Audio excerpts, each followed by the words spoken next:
Hey, what's going on, guys? This is Adam. I just wanted to touch base with you guys about a couple things that I thought were kind of interesting. We're going to talk about Billie Eilish, as well as her new record, as well as accusations that she's an industry plant, what that means, and kind of how I look at that statement or that accusation. But first, I really want to sing the praise of this album. Where Do We Go When We Fall Asleep is probably one of my favorite albums so far in 2019. Obviously, we got a lot of time to go, so I don't want to call it too soon. But, there's a lot of great songs on here. Particularly what I enjoyed on my first listen through was 8, My Strange Addiction, I Love You, as well as Wish You Were Gay. Those were songs that really stood out to me. Obviously, you have the singles, You Should See Me in a Crown, Bad Guy, great songs in their own right. But obviously, being lead singles, from my perspective, they tend to cater towards a more broad audience. 8, My Strange Addiction, I Love You, Wish You Were Gay. I mean, they're a little bit more, I think, key to kind of what her identity is as an artist. So it's exciting to see her, though, on a record like this, kind of blending electronic, acoustic. Seems like, not taking too many risks in terms of her vocal capability.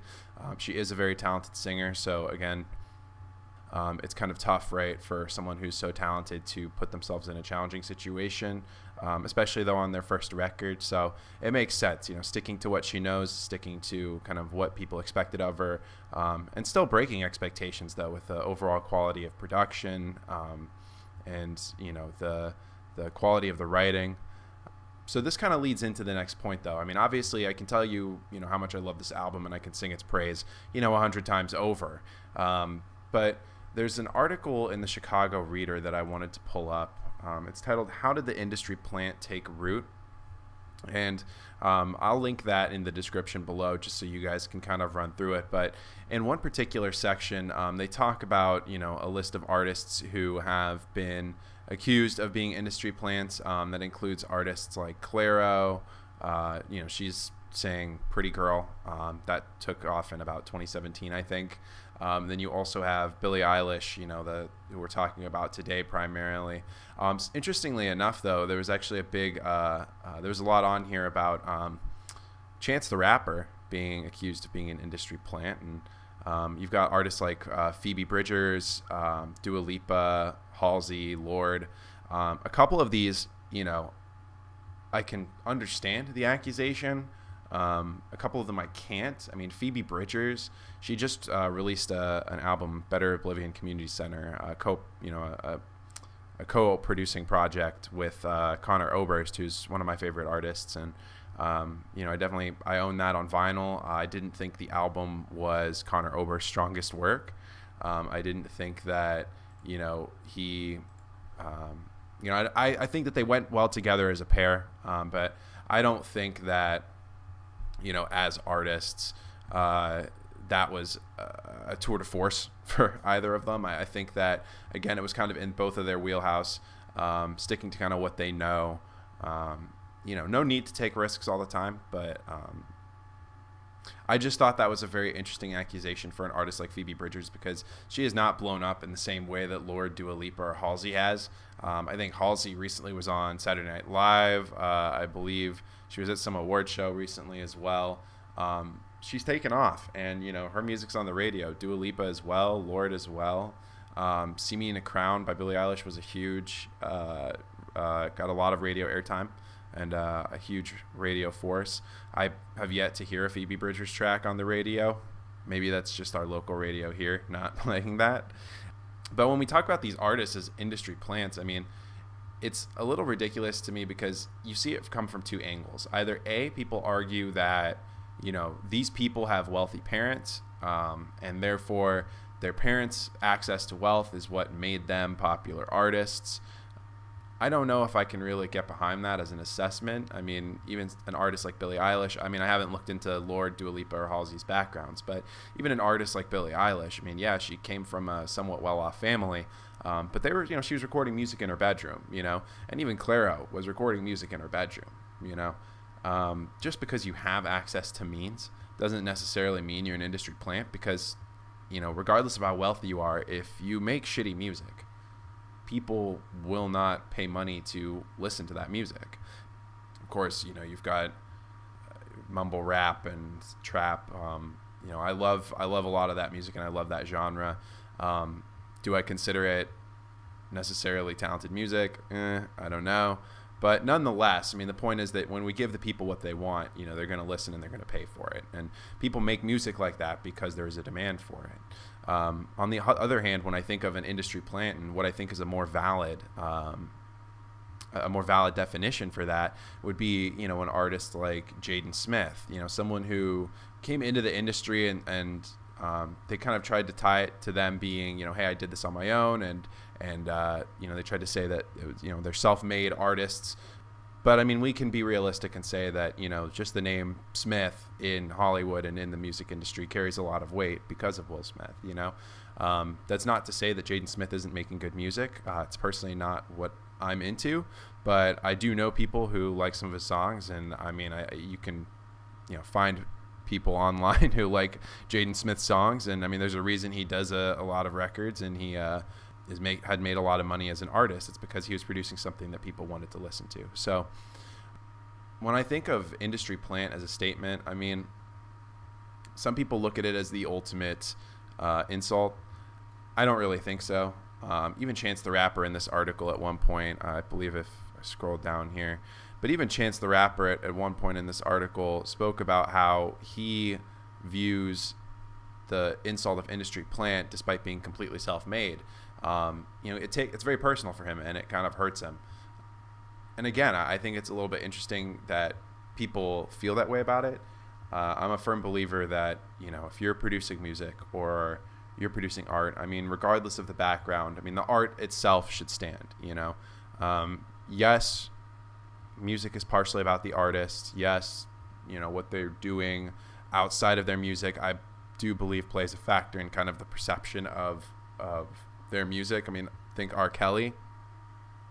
The music alone is fine, but when you pair the man with it and you see how the music enables the man to commit some of the things that he did, that's kind of where we have to draw the line to say, look, this is good music, but at the same time it's supporting or creating something that we don't want to be a part of.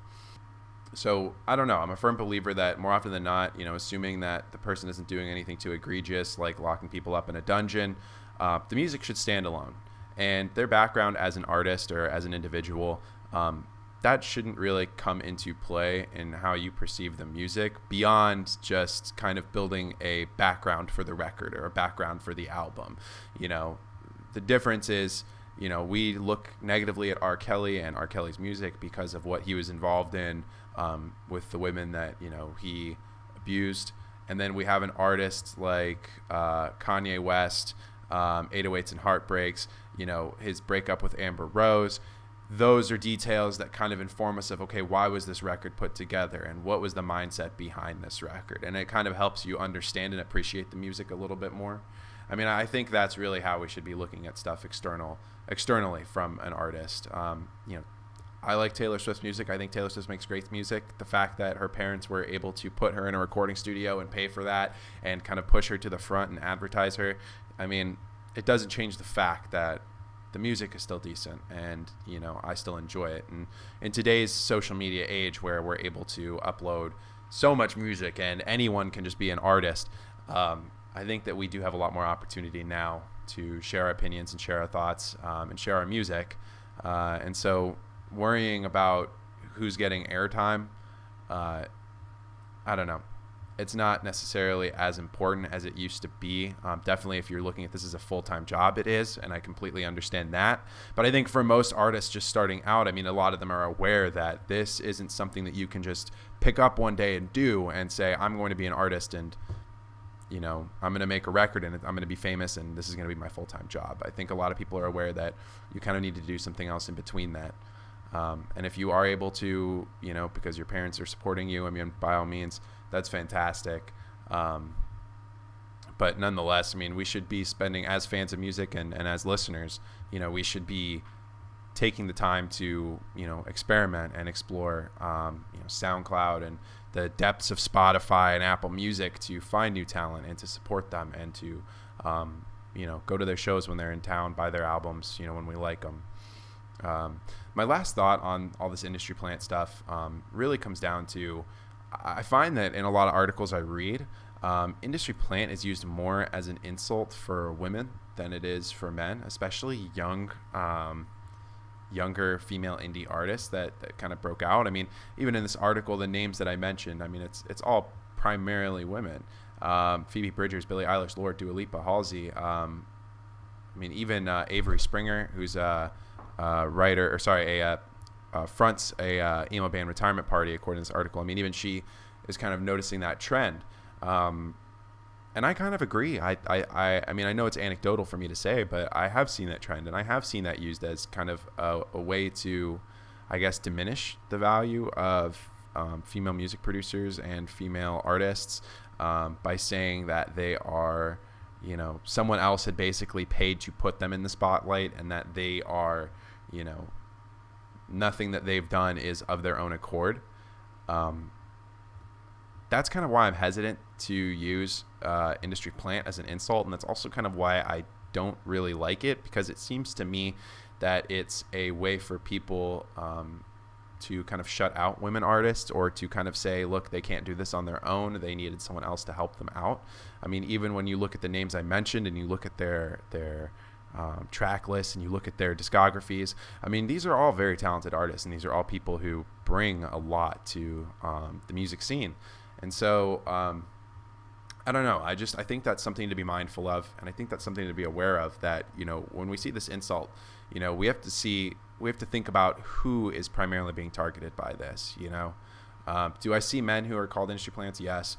But I just find it more often than not on Reddit and in different forums and blogs that it's used as a way to kind of diminish women and their contributions to music. So that's really all I had. In summation, industry plant, it's a really stupid insult, and it doesn't really mean anything, because at the end of the day, good music is good music. If you don't like a young artist that is kind of catapults to the front of everyone's minds and to the front of every record store and every radio station, I mean, that's fine and that's fair. Not liking something because it's popular, that's only hurting you. But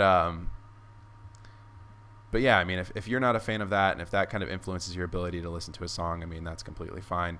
In that case, I would just say dig deeper and pull from wider sources, right? And try to listen to music by artists who maybe can't go full time yet because they don't have the fan base to do that. And let's kind of pull them up, because these days, I mean, all the music in the world that we want exists, and all of it's there. So, it's not hard to find good music, and it's not hard to find music by talented artists. In fact, I'd argue a lot of people are a lot more talented than record labels used to make it seem, when they only had one or two big acts, at a time. So that's a video for another time. But like I said, industry plant, don't sweat it. That doesn't really mean anything. And make sure that when you're using it, you're aware that this phrase is used a lot, especially towards younger female artists, and we don't want to shut out talent from this industry and inhibit our ability to appreciate new artists. And that's all I have. So I appreciate you guys listening. Tell me what your thoughts are. If you agree, if you disagree, if you think that financial support is actually a big factor in how we should perceive music, I'm all ears, and I'm really looking forward to the comment section. So also, please check out my website, adsomeorbis.com. That's also in the description as well. Like I said in my initial video, or my first video on the channel, just a place for music that kind of inspired me, as well as, poetry I wrote, not very good poetry, as well as just quotes and text, things that, spoke to me and kind of reminded me of that track. But yeah. So I hope everyone has a good rest of your day, and thanks for listening again.